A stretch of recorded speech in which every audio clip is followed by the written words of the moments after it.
সন্তান নেয়ার জন্য সহবাসের নিয়মগুলো কি কি? কোন অবস্থানে সহবাস করতে হবে? সহবাস করার পরে কি নির্দিষ্ট ভঙ্গিতে শুয়ে থাকতে হবে? ঘন ঘন বীর্যপাত করলে কি পুরুষের প্রজনন ক্ষমতা কমে যায়? এমন অনেকগুলো প্রশ্ন আপনাদের কাছ থেকে এসেছে। এই ভিডিওতে বিষয়গুলো সহজ করে বোঝাবো। একদম হাতে কলমে দেখিয়ে দিচ্ছি। এইটা হচ্ছে একজন নারীর কোমরের অংশের মডেল। এই দুটো হচ্ছে কোমরের হাড্ডি আর এইটা হচ্ছে মেরুদণ্ড। আমরা নিচে চলে যাই।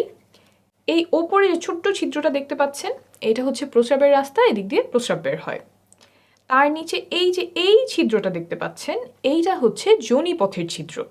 এখান দিয়েই মাসিকের রক্ত বের হয়, প্রসবের সময় এই রাস্তা দিয়েই বাচ্চা বের হয় এবং সহবাসের সময় এই রাস্তাতেই বীর্যপাত হয়। আর নিচে যেটা দেখতে পাচ্ছেন, এটা হচ্ছে পায়ুপথ, এখান দিয়ে মল বের হয়। এখন আমরা চলে আসি ভেতরে কি আছে।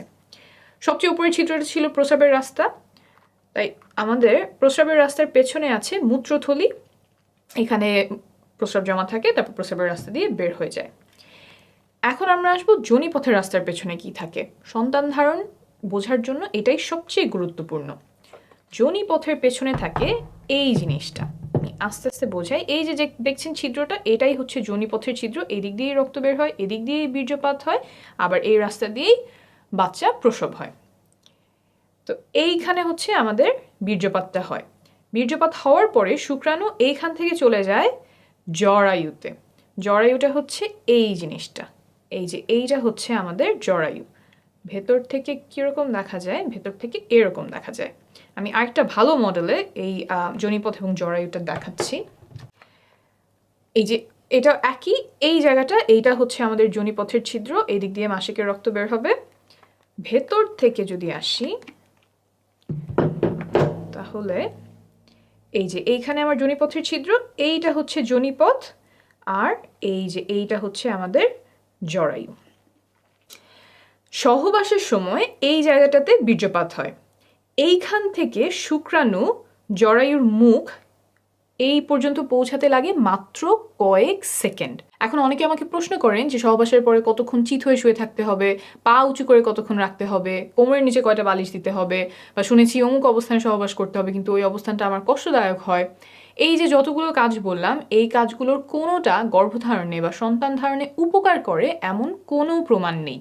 তাই এগুলোতে যদি আপনার কষ্ট হয়, তাহলে এগুলো করার কোনো প্রয়োজন নাই। তো আপনার যদি ভালো লাগে তাহলে করতেই পারেন।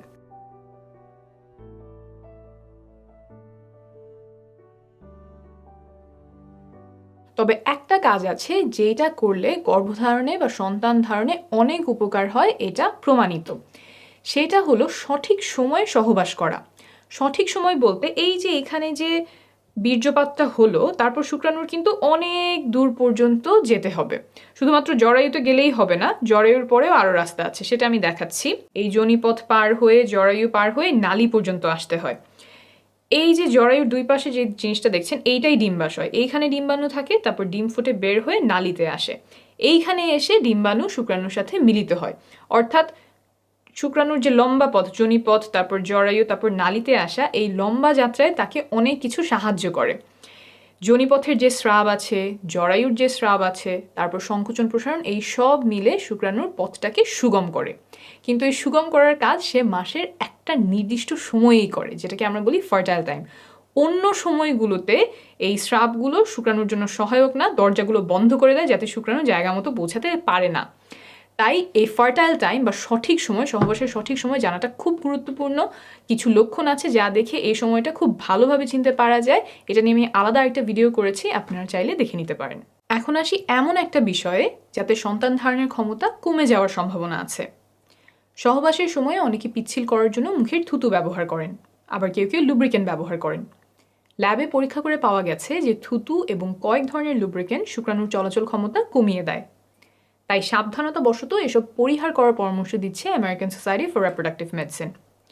অর্থাৎ আপনি যদি থুতু ব্যবহার করেন, সেটা আপাতত বন্ধ রাখলে ভালো হবে। আর যদি লুব্রিকেন্ট ব্যবহার করতে হয়, তাহলে এই লেখাটা প্যাকেটের গায়ে দেখে কিনবেন। এসব ব্যবহার করলে যে গর্ভধারণের সম্ভাবনা বেড়ে যাবে তা কিন্তু নয়, বরং প্রয়োজন হলে ব্যবহার করতে পারেন। এখন বলি, ঘন ঘন বীর্যপাত করলে পুরুষের প্রজনন ক্ষমতা কমে যায় কিনা, সন্তান ধারণের জন্য কত ঘন ঘন সহবাস করার প্রয়োজন। একটা গবেষণায় দেখা গেছে যে প্রতিদিন সহবাস করলে সফল হওয়ার সম্ভাবনা সবচেয়ে বেশি থাকে, 37%। একদিন পর পর সহবাস করলেও সফলতার সম্ভাবনা কাছাকাছি থাকে, 33%। কিন্তু যদি সপ্তাহে একবার সহবাস করা হয় তখন সম্ভাবনা নেমে আসে মাত্র 15%। অর্থাৎ ঘন ঘন সহবাসে সফলতার সম্ভাবনা বাড়ে। প্রতিদিন বা একদিন পর পর চেষ্টা করলে সর্বোচ্চ সম্ভাবনা থাকে। অনেকের একটা ভুল ধারণা আছে যে ঘন ঘন বীর্যপাত করলে পুরুষের প্রজনন ক্ষমতা কমে যায়। অনেকদিন পর পর বীর্যপাত করলে বীর্য ঘন মনে হয়, সেখান থেকে এই ধারণা তৈরি হতে পারে।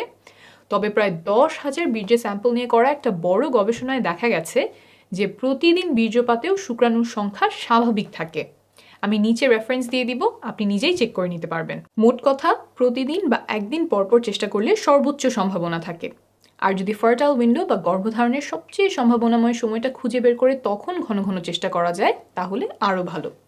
তবে সবার পক্ষে সব শিডিউল মেনে চেষ্টা করা সম্ভব নয়, অনেকের জন্য সেটা উপযুক্তও হবে না। আপনি নির্ভরযোগ্য তথ্যগুলো জেনে রাখলেন, তারপর আপনার পরিস্থিতি অনুযায়ী যেটা ভালো হয় আপনি সেভাবেই সিদ্ধান্ত নেবেন। আপনি যখন বাচ্চা নেওয়ার চেষ্টা করছেন তখন মা ও শিশু সুস্বাস্থ্যের জন্য কিছু নিয়ম মানা আবশ্যক, যেমন ফলিক অ্যাসিড খাওয়া, যাতে করে বাচ্চার ব্রেইন আর মেরুদণ্ডে জন্মগত ত্রুটি হওয়ার ঝুঁকি কমে যায়। এসব আমি আরেকটা ভিডিওতে সহজে বুঝিয়েছি, প্রয়োজন হলে সেই ভিডিওটি দেখে নেবেন। ভালো থাকবেন, সুস্থ থাকবেন।